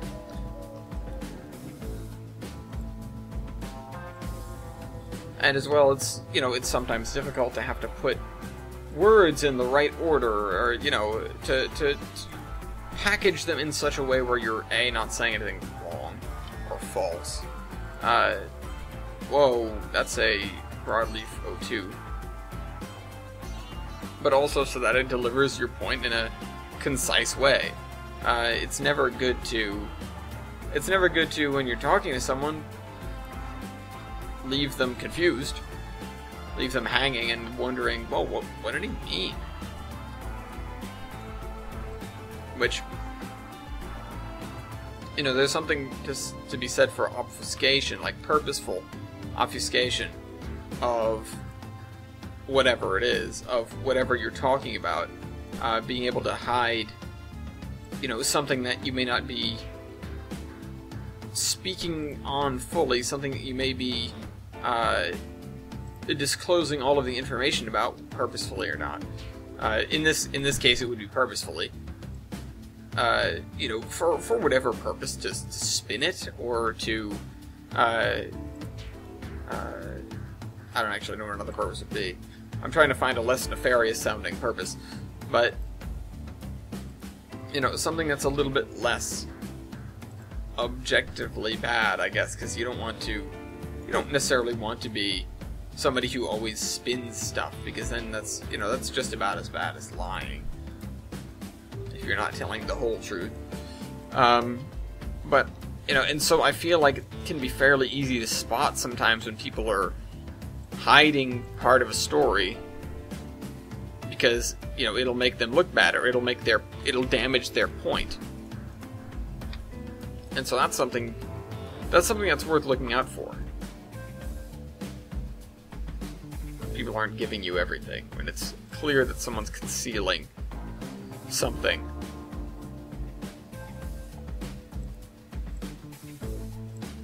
And also, it's never a good bet to not tell someone, because they'd be mad if they heard, but at the same time, if they found out a different way, they'd be madder. It's like, it's only a matter of time. It is only a matter of time. You can only hide something for so long, and yeah, some people go their whole lives hiding certain things, but are you really going to take that gamble? Are you really going to hold something down for so long? Because, if/when it comes out, it will cause even more damage than it would have had you released it. So, in effect, it is as well very smart to be very open about things.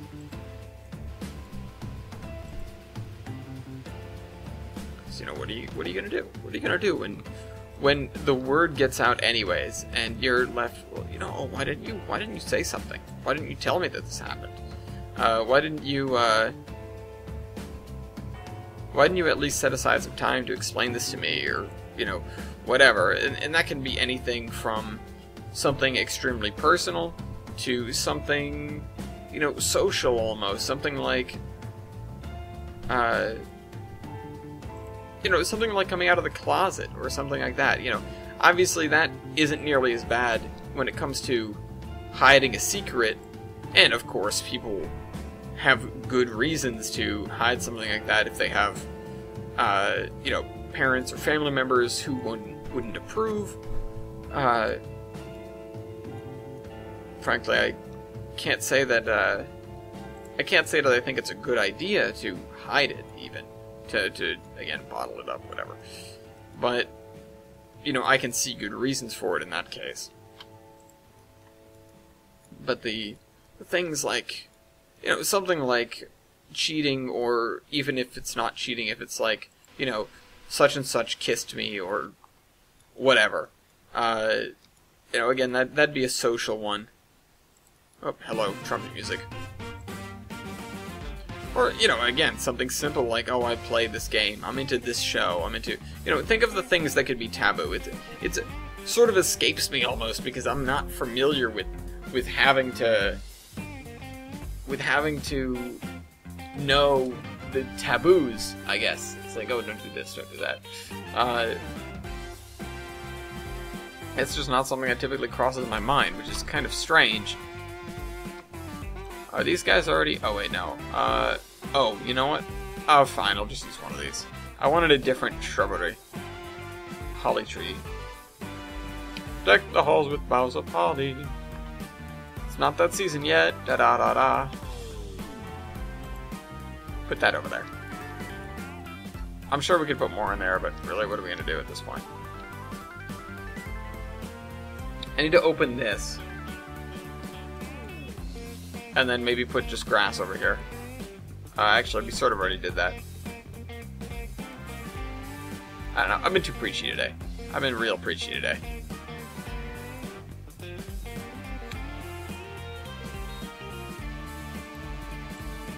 I feel bad too, because I'm sure some of the viewers are off-put by this. I'm sure some of you guys are you know, a little bit concerned. It's like, well, what you know.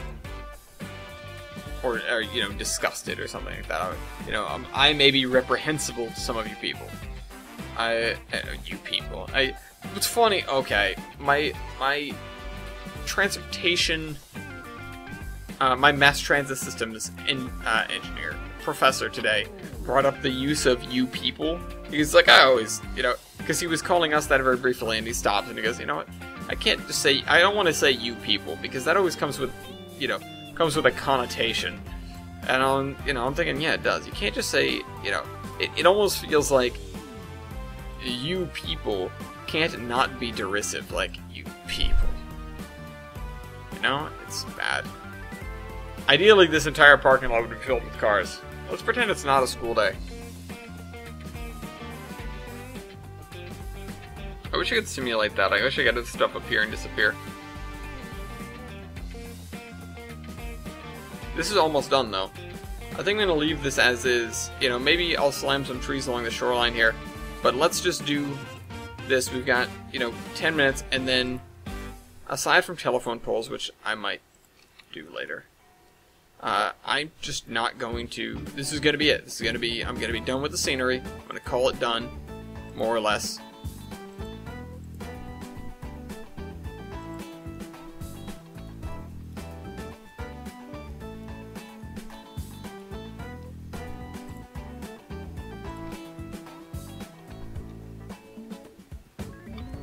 Global Cafe. I was trying to remember what that said.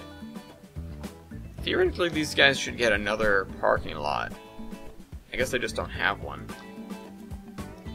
Maybe I'll put a walkway around this building like I did with the other one.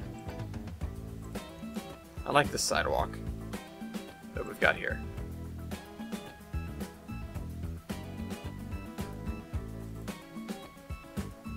Here, like there. Like everywhere, man.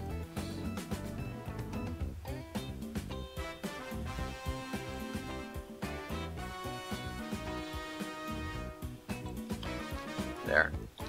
That looks a little bit better. Let's put some dirt in between here.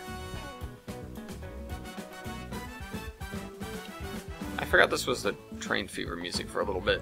Just like, you know, and almost every time I go to record under construction, I don't even think about the music until I'm about to start, and I go, oh, right, I've got to go put on the music. It's, you know, it's become part of it at this point, and I'd rather have it there, but I just don't think about it sometimes.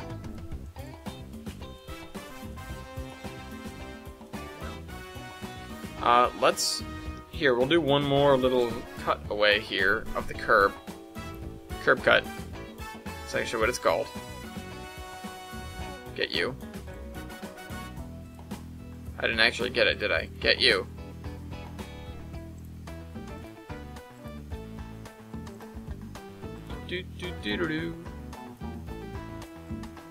Alright.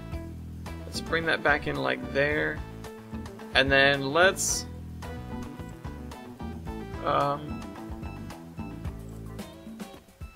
1950. Oh, not whoa. That's not a number that I wanted.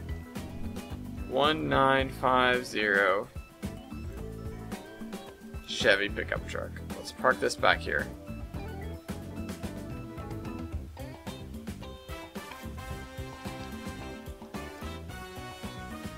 Let's move it a little bit away from the wall.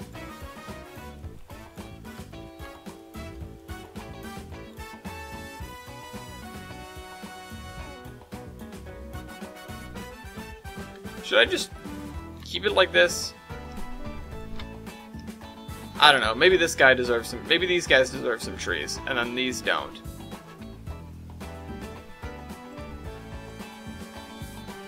Let's just see. Let's put down, like... Let's grab some red oak. Oh, that's a big leaf maple. Put one over there. I want a red oak. There we go. I like how it tells you what you're about to click on. Very helpful.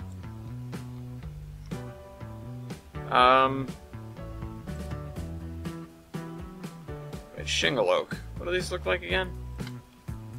Okay, fairly small. We need some yellow leaves in here. Let's get some birch. Oh, I saw it. Birch. I find it and then I have the urge to move my mouse again because the thing does not update as quickly as it could. But that's because Tane is being slow. Because Tane and my computer do not get along. They do not agree whatsoever. But anything. Politics or otherwise.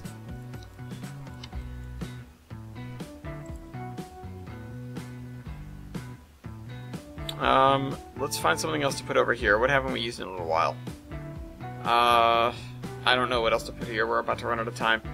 Oh no. Oh no, oh no. Oh, and we didn't get to do the tree stuff. Hopefully I'll remember that for next time. Because I want to do that. Oh, whoops, that's the O2 version. The second one. Maple Dark.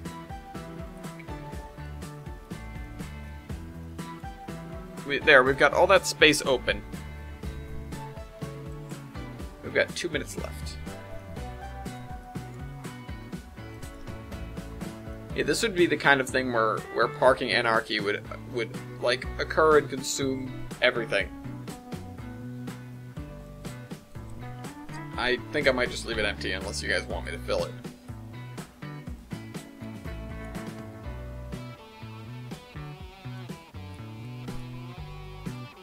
Yeah, there's a lot of things. There's a lot of things where it's like, I could do that, but I've been here for so long. I just want to move on. You know, the scrap yard is one. The parking lot's another. There's some things where I started, didn't quite finish, like where is it? Like this, like the trailers over here. Although there are quite a few trailers. I could do with more, but that's quite a few. I don't really know what kind of capacity this would have. But yeah, next time, I guess, we'll do some technical stuff. Yeah, Mason, you're on. Or, you know, it's on, not you're on. I can't wait to be done with this, though. Oh my goodness, we're almost there. We're almost there, and I'm so excited.